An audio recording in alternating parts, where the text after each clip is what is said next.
Assalamualaikum warahmatullahi wabarakatuh. Kami dari kelompok 9 yang beranggotakan 2 orang, yaitu Mbak Lazimatul Azimah dan saya Nur Azizah. Di sini kita akan mempresentasikan makalah kami yang berjudulkan tentang perbantahan tanpa ilmu. Baik, di sini saya Nur Azizah akan menjelaskan penjelasan dari debat. Debat adalah bertukar pikiran untuk saling berpendapat dan saling mengutarakan argumen untuk mempertahankan diri. Secara etimologis, mujadalah adalah kata yang diambil dari jadalah yang berarti berdebat, sedangkan mujadalah sendiri adalah perdebatan. Jadalah dibagi menjadi 2. Yang pertama adalah berdasarkan baik dan buruk.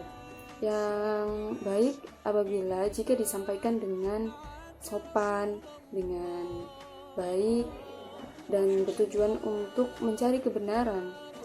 Dan apabila dikatakan buruk, itu jika disampaikan dengan amarah, dengan cara yang tidak sopan, dan bertujuan untuk menjatuhkan, saling menjatuhkan.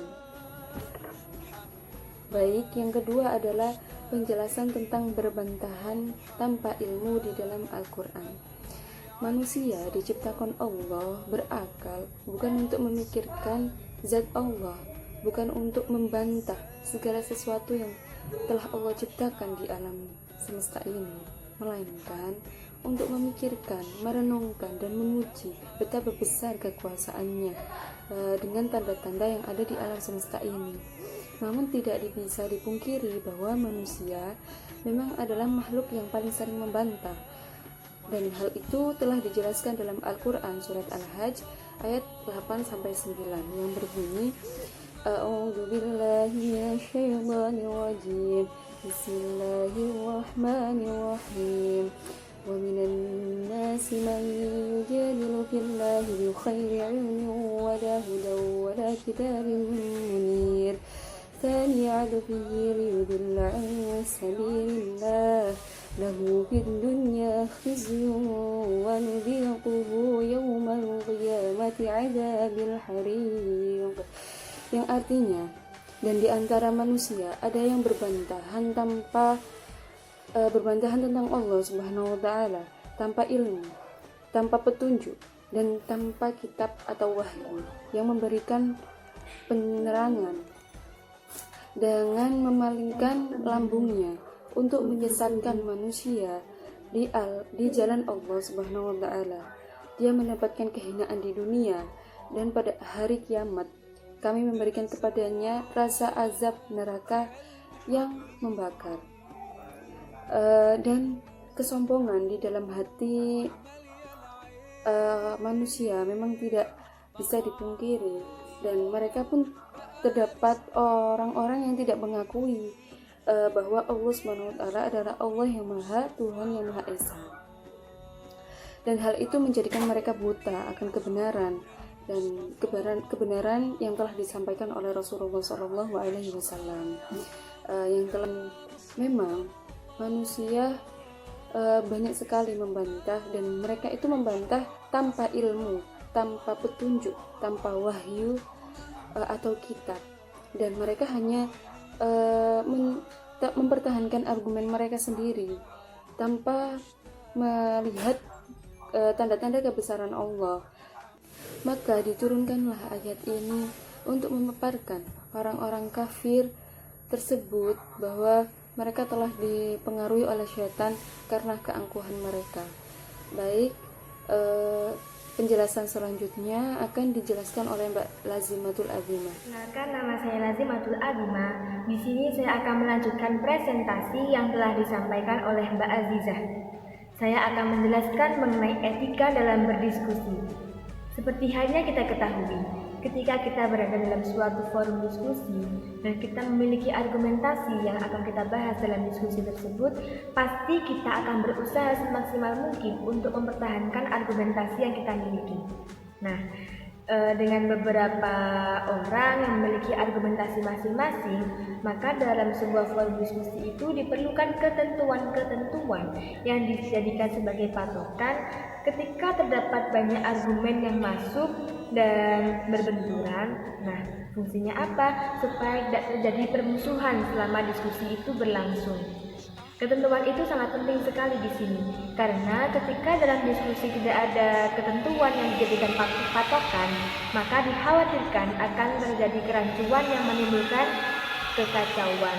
Dan diskusi tidak malah menghasilkan jawaban yang terang, malah sebaliknya, malah membutuhkan waktu yang berkepanjangan. Untuk itu, ada beberapa etika yang harus diperhatikan ketika diskusi berlangsung. Yang pertama adalah harus memiliki niat yang baik dan benar. Seperti hadis innamal a'malu binniyat, yang artinya segala sesuatu tergantung pada niatnya. Ketika kita mengikuti diskusi dengan niat yang tulus, maka itu sangat berpengaruh besar terhadap hasil diskusi dan berjalannya diskusi yang kita ikuti. Ketika kita mengikuti diskusi dengan hati yang tenang, yang damai, kita akan bisa mengikuti sesuai alur diskusi. Kita juga akan menerima hal-hal yang akan terjadi dalam diskusi. Namun sebaliknya, ketika kita mengikuti diskusi dengan hati yang kacau, kita akan berdiskusi dengan emosi kita. Kita tidak akan tenang. Yang kedua yaitu memperhatikan dan mendengarkan lawan bicara dengan baik. Ini sangat penting sekali.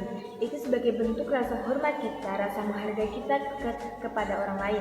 Jadi ketika orang lain menyampaikan argumentasinya, kita sebaiknya dia mendengarkan dan juga memperhatikan. Agar apa? Tidak terjadi kesalahpahaman dan menunjukkan sikap sopan santun kita. Yang ketiga, berbekal ilmu dan argumentasi yang kuat dan akurat. Sebelum diskusi berlangsung, kita harus menguasai materi atau masalah yang akan didiskusikan dalam forum tersebut. Jadi ketika kita menguasai diskusi atau masalah yang kita bahas dan kita memiliki argumentasi yang kuat dan akurat sumber dan asalnya, maka kita akan bisa maju dan mempertahankan argumentasi yang kita miliki dalam diskusi tersebut. Syukur-syukur jika argumentasi kita diterima dalam diskusi. Lalu yang keempat, menggunakan bahasa yang jelas, lugas, dan juga lemah lembut. Bahasa yang jelas dan lugas itu sangat penting. Ketika kita dalam diskusi menggunakan bahasa yang bertele-tele, itu akan memperpanjang waktu dan memperlambat pemahaman orang lain. Ketika kita menggunakan bahasa yang sederhana namun jelas, itu justru malah cepat pemahaman dan tidak membutuhkan waktu yang lama. Lalu mengenai lemah lembut, dengan kita berdiskusi itu dengan tidak menggunakan volume suara yang keras, tidak marah-marah, diskusi akan berjalan dengan damai dan tenang. Lalu yang kelima, bersikap adil dan objektif. Penting sekali kita harus mengetahui, memahami tujuan dari diskusi yang kita laksanakan. Kita harus menerima argumentasi dari orang lain dan kita harus adil. Jika argumentasinya itu dirasa benar, maka kita terima, dan jika kurang benar, maka kita akan memberikan sanggahan atau tambahan dan juga pelemparan kepada orang lain. Lalu yang keenam, kooperatif dan siap kembali kepada kebenaran.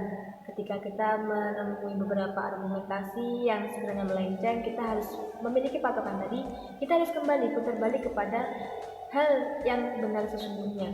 Jadi apapun nanti hasilnya, apapun nanti jalannya, ketika kita memiliki kebenaran, maka kita harus mengembalikan kepada kebenarannya.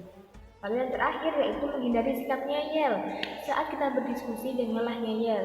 Karena apa? Ketika kita ngeyel itu, diskusi tidak akan kondusif dan justru akan membutuhkan waktu yang panjang, dan itu tidak efisien. Sebaiknya kita mengikuti diskusi, kita menyampaikan argumen, diterima, ya alhamdulillah. Sekiranya ada argumen orang lain yang perlu disanggai, kita sanggah dengan tidak perlu marah-marah. Nah itu insya Allah akan mempercepat menghasilkan hasil diskusi yang benar. Itu.